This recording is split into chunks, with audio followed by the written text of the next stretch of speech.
주간 잘 지내셨습니까? 이제 여름이 자신의 계절이 끝나가는 것이 아쉬웠는지 남은 열기들을 몽땅 이렇게 쏟아부어서 늦 여름이 굉장히 덥게 느껴집니다. 그래도 이번 주간만 이렇게 지나면 언제 그렇게 더웠을까라고 할 정도로 선선한 가을이 다가올 것입니다. 그러니 이번 한 주간 여러분 건강하시고 기쁨이 가득한 한 주간이 되실 수 있도록 주님의 이름으로 축원드립니다.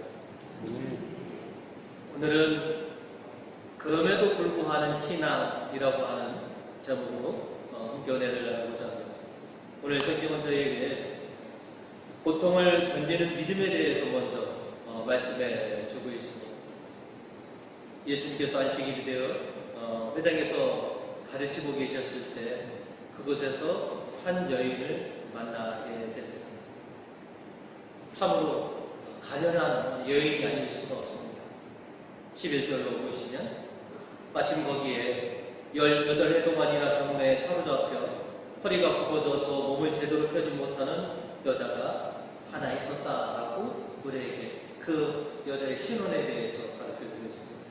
하지만 더 자세하게 그 여인이 어떤 여인인지에 대해서는 알려주지 않지만 다만 우리가 추측할 수 있었던 것은 그 여인이 신심이 돈독한 여인이 있을 것이다 라고 하는 추측을 우리가 해보게 됩니다.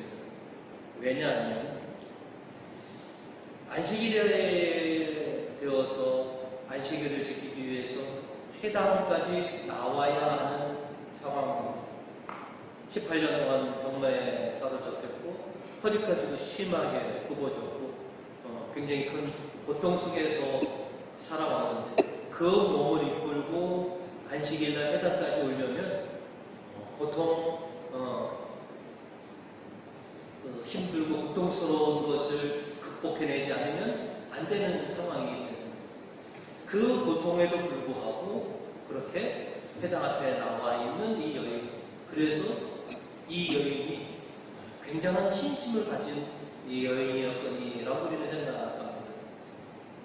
또 이 여인도 굉장히 오랜 병마로 인해서 피폐되었으면 그냥 안식일이라 해도 그냥 집에서 있을 법한데 하나님에 대한 믿음, 하나님에 대한 그런 희망, 하나님께서 언제 자신을 치유해 주실 것이다 라고 하는 그런 믿음을 가지고 오늘도 그렇게 회당에 나와 있던 것이죠.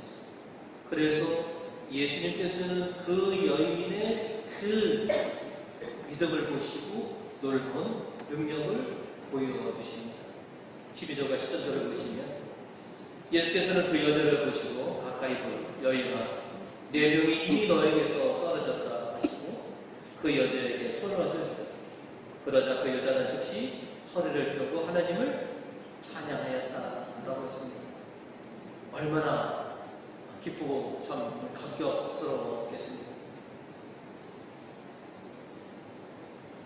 18년이라고 하는 굉장히 긴 기간 동안에 병마에 사로잡혀 있었던 일. 우리가 언니들 김병에는 효자가 없습니다. 김병에는 장사도 없습니다. 오랜 기간, 장시간 그렇게 간병을 하는 가족들 이렇게 보면 차도가 없으면 그냥 병 가는 것도 그렇게 직업정성도 이제 소홀해지고 하는 그런 경향을 가지고서 우리가 김병에는 효자도 없고 장사도 없다라고 하는 말을 하는데 또 오늘날에 이렇게 보면 오랜 기간 동안 이런 말과는 달리 직업정성으로 가족들을 그렇게 간호하는 분들이 참으로 많이 있고 또 오랜 기간 투병하시는 분들도 그 오랜 기간 동안에 자신의 어떤 희망과 믿음을 굴하지 않고 하나님께 그렇게 간절히 매달리는 그런 신자들을 우리가 많이 보게 됩니다. 신자들보다 어떻게 보면 가장 먼저 지치는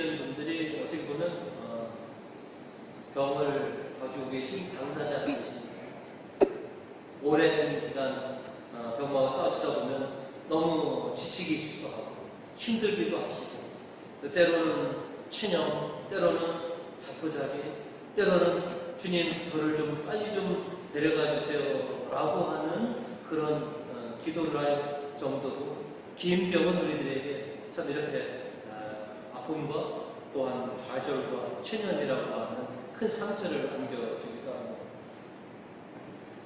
말이 28년이지 18년 동안 병마에 사로잡혀 있었다라고 하는 거거든요. 그거를 지금 투병 생활하고 있는 이 여인의 믿음이 참 대단할 수밖에 없다라고 이렇게 말할 수 있겠습니다.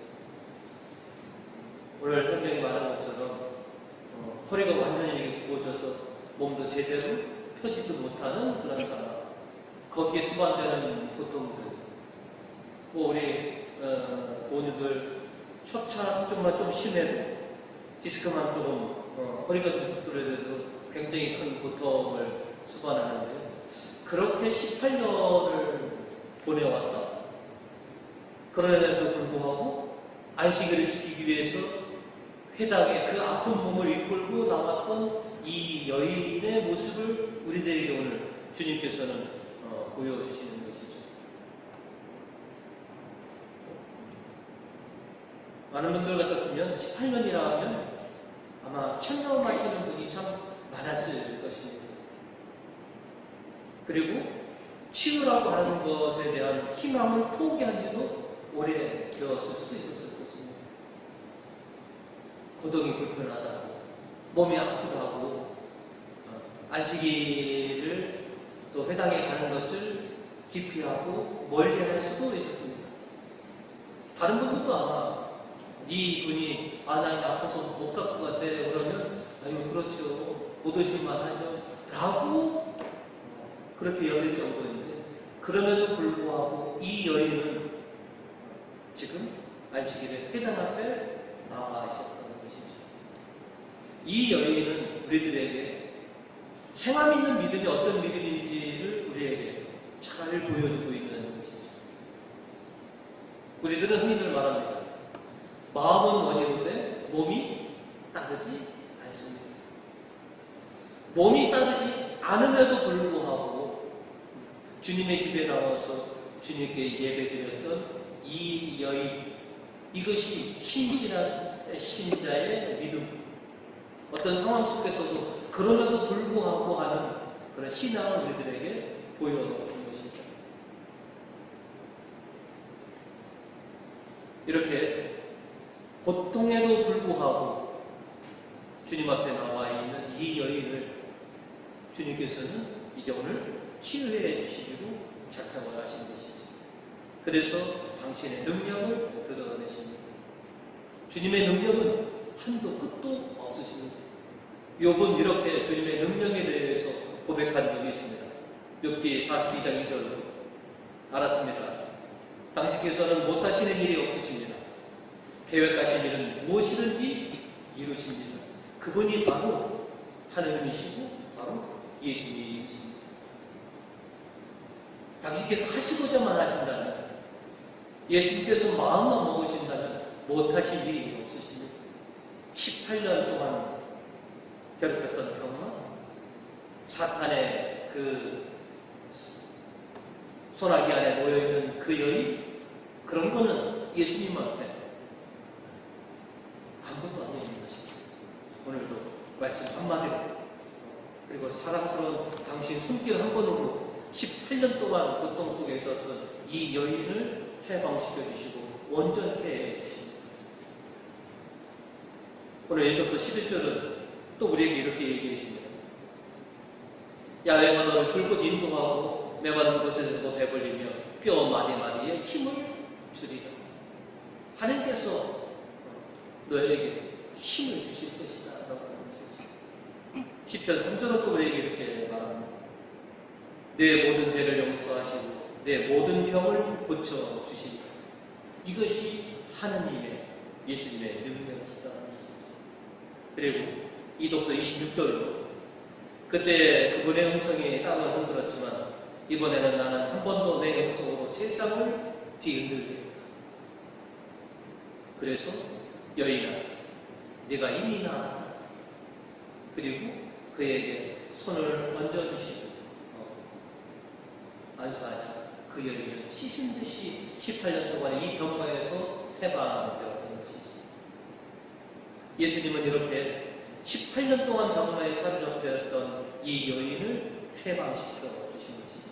온전케 해주신 것이고 피폐했던 그 인생을 다시 생기 넘친 인생으로 되살려 놓으시는 것입니다. 중한 병이라 오랜 병마라도 주님에 대한 믿음과 희망으로 참고 견디면 이 여인처럼 어느 날 주님의 놀라운 치유의 은혜를 받을 수 있다라고 하는 것입니다.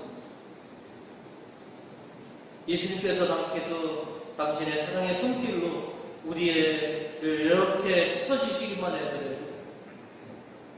지금 당하고 있는 이 병마로부터 우리가 씻은 듯이 치유받을 수 있다라고 하는 이 신앙을 가지시고 주님을 바라보시기 바라겠습니다. 그리고 이 여인처럼 주님 18년 동안 저를 괴롭혔던 이 병명에서 저를 온전케 해주셔서 감사합니다. 당신을 찬양합니다. 라고 하는 이 찬양이 우리 교우들의 입에서 터져나오기를 간절히 소망합니다. 18년 동안 알았던 이 영이 치료받으신 것처럼 우리 교우님들도 주님의 은혜로 치료받으실 수 있습니다. 믿음으로 기도하시고 절망하지 마십시오. 조급해 하실 필요도 없습니다. 조급한 마음은 오히려 하나님에 대한 실망을 가져다 주곤 합니다. 믿음으로 기도하시고 절대 절망하지 마시기 바랍니다. 주님은 언제든지 우리를 다시 일상생활로 건강한 삶으로 회복시켜 주시는 우리의 하나님이십니다. 오늘 일독서 12절로 우리에게 이렇게 전하고 있습니다. 너의 아들들은 허물어진 옛 터전을 재건하고 오래오래 멀어지었던 옛 터를 다시 세우리라. 너는 갈라진 성벽을 수축하는 자, 허물어진 집들을 수리하는 자라고 불릴 것이라 했습니다. 예수님께서 병으로 인해서 허물어진 인생을 다시 수축하시고 수리하셔서 온전하게 해주신 것처럼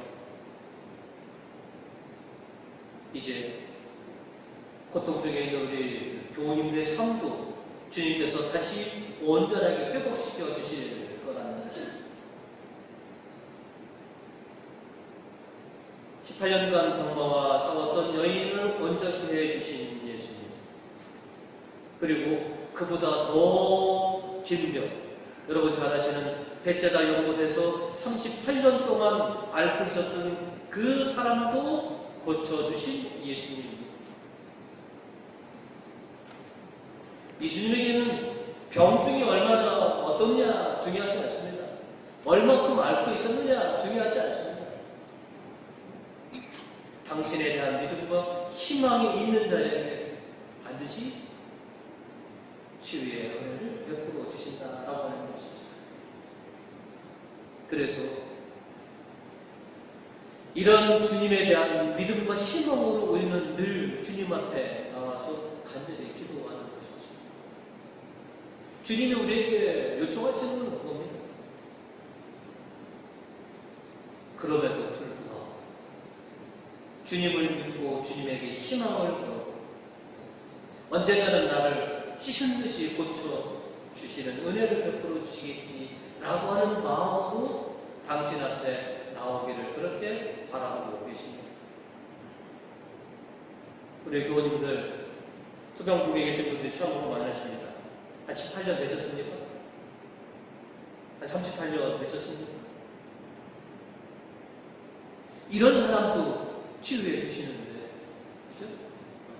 오늘도 주님에 대한 믿음과 그런 희망으로 불편함과 고통을 감내하고 그럼에도 불구하고 주님 앞에 나와 있는 여러분을 보신 주님께서 이 여인에게처럼 여러분에게도 놀라운 치유의 은혜를 베풀어 주실 것입니다.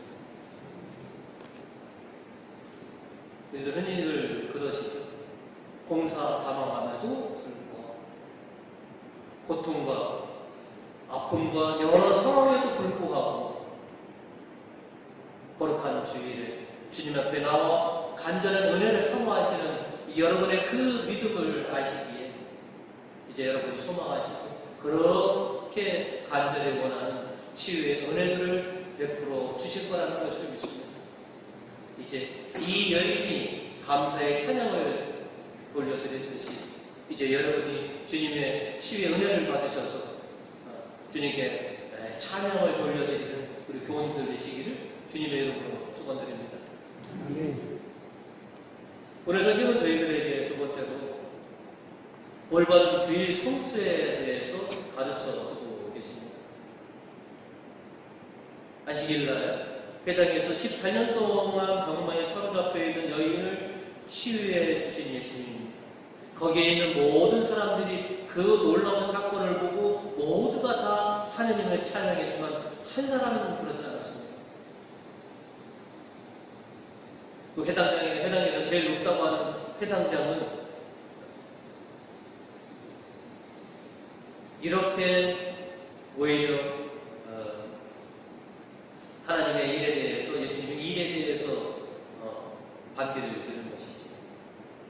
오늘 보고 14절로 보시면 그런데 회당장은 예수께서 안식일에 병을 고치시는 것을 보고 분개하였다는 것입니다. 안식일은 일하면 안 됩니다. 아무것도 하면 안 됩니다. 치유도 안 됩니다.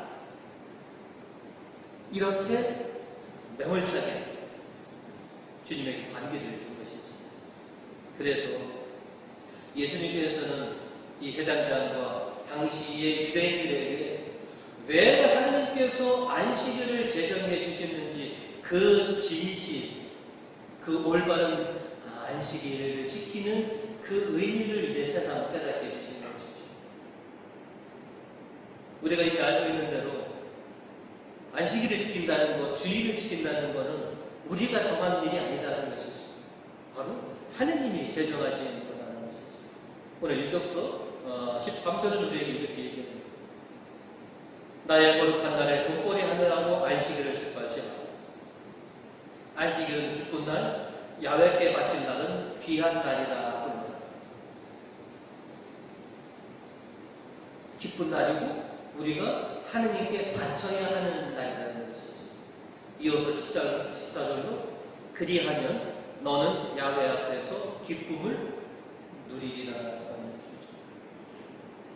안식일 즉 주일은 우리가 주님께로부터 기쁨을 누리는 날입니다. 하나님께서 우리에게 무한한 은혜, 생명을 내려주시는 날이 바로 주일이라는 것이죠. 주일을 우리가 어떻게 생각하고 있느냐라고 하는 것이 자신이 어떤 신앙을 가지고 있느냐, 자신의 신앙 상태를 알아보는 그런 기준이 됩니다.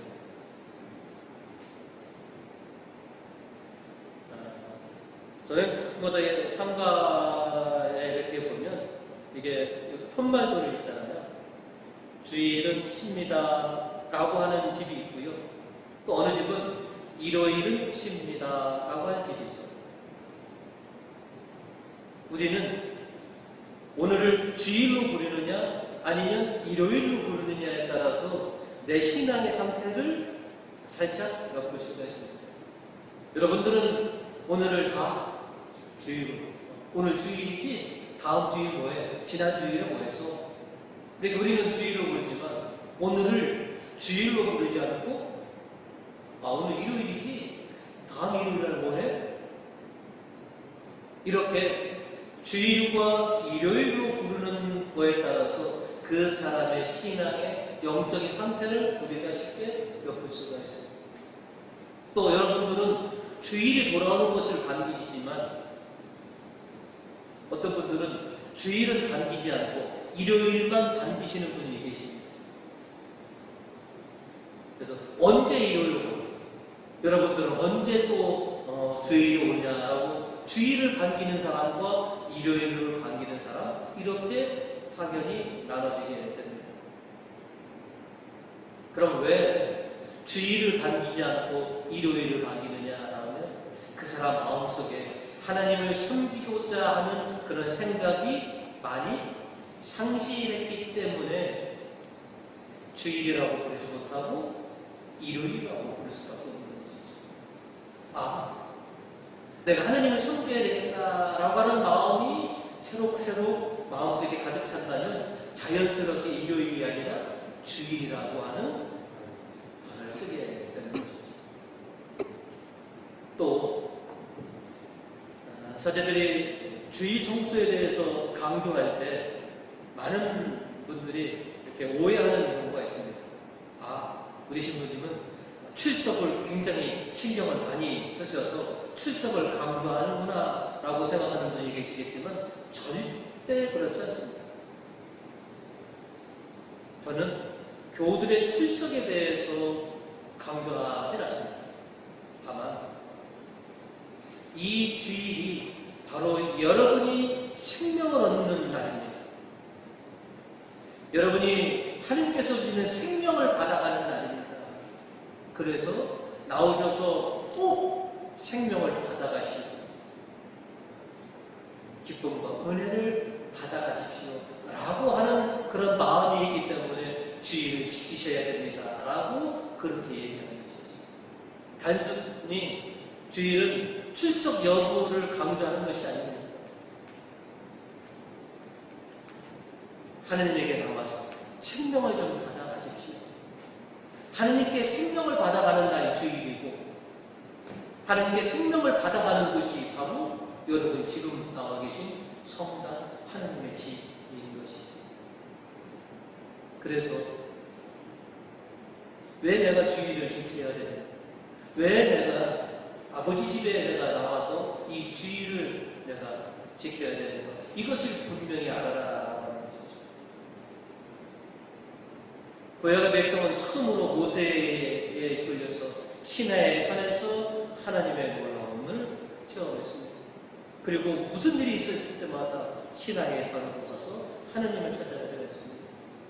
그 이후 장막을 만들게 하시고 그 장막과 더불어 43년을 유람하시고 또 정착하셔서 그렇게 장막을 중심으로 모든 백성들을 그 장막으로 부르셨던 하나님. 그리고 솔로몬 시대에 성전을 봉헌해 주시고 그 성전을 당신의 집으로 삼으시고 그곳에서 온 이스라엘 백성들과 하여금 성전을 중심으로 살아가는 백성으로 만드신 분이 바로 하나님이십니다. 그런 하나님이 이제 신약의 시대에 이제 우리를 이 교회로, 이 성당으로 우리를 부르십니다. 이독서 22절은 우리에게 이렇게 전합니다. 그러나 여러분이 와 있는 곳은 시온의 산이고 살아계신 하나님의 도성이며 하늘의 예루살렘입니다.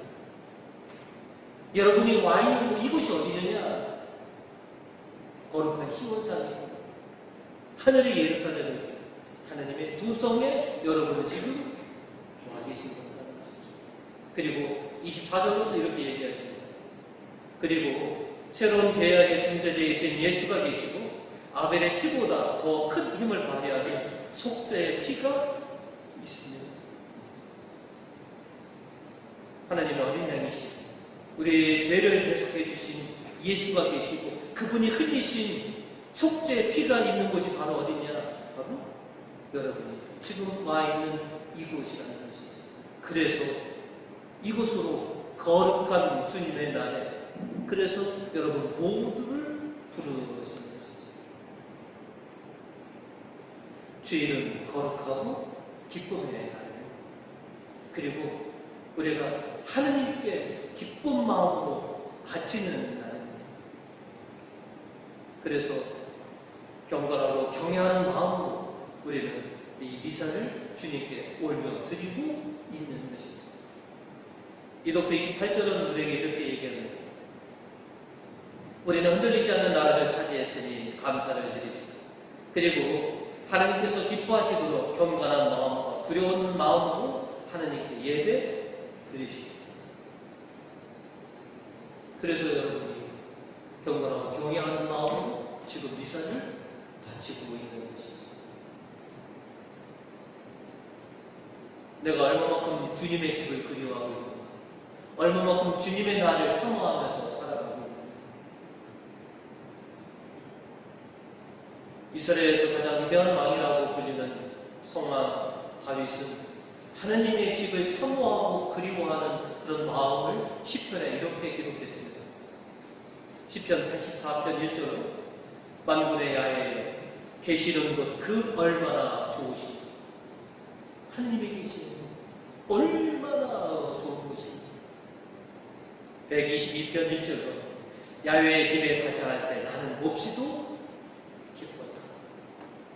하느님의 집에 가자 할 때 나는 몹시 기뻤다 라고 다윗은 이렇게 말했습니다. 그리고 우리도 늘 주님의 집을 사모하면서 주님의 집에 머물고 주님의 집을 그리워하는 그런 기쁨으로 살아가기를 그렇게 요청하고 있습니다. 오늘을 살아가는 우리 부모님, 사소한 이유 주의를 그리고 성당을 멀리하지 마십시오.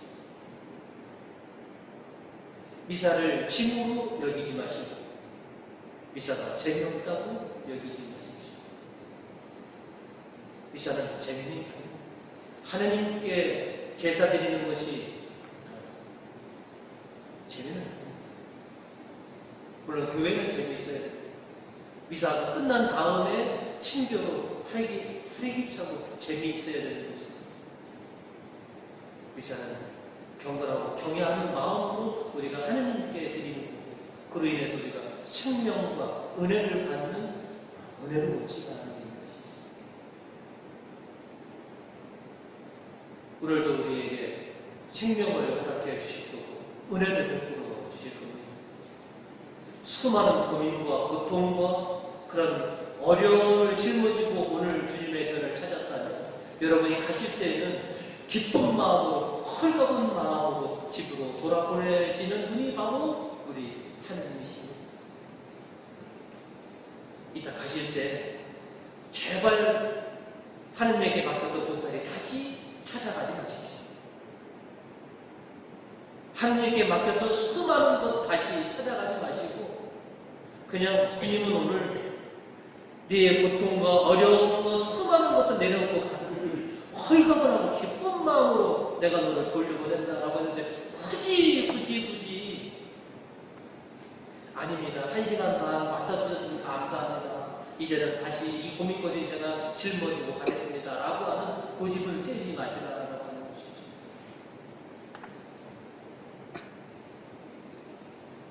눈물을 흘리며 주님의 집을 찾았던 18년 동안 병마에 사로잡힌 여인을 주님은 이제 기쁜 마음으로 집으로 돌려보내주셨습니다.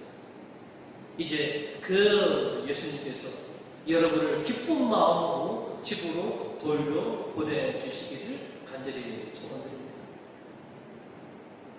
그리고 어떤 상황 속에 있었는지 항상 주님을 사모하고 주님을 믿고 주님께 희망을 가지십시오. 시간이 뭐가 중요했습니다. 이 세상이 아니면 죽은 후에더라도 씻은 듯이 고쳐주셔서 온전한 영혼이 당신 앞에 서 있게 해주실 거라는 것이죠. 다만 우리의 욕심은 내가 이 세상에서 치유해 주십시오 라고 우리가 말하는 것이죠.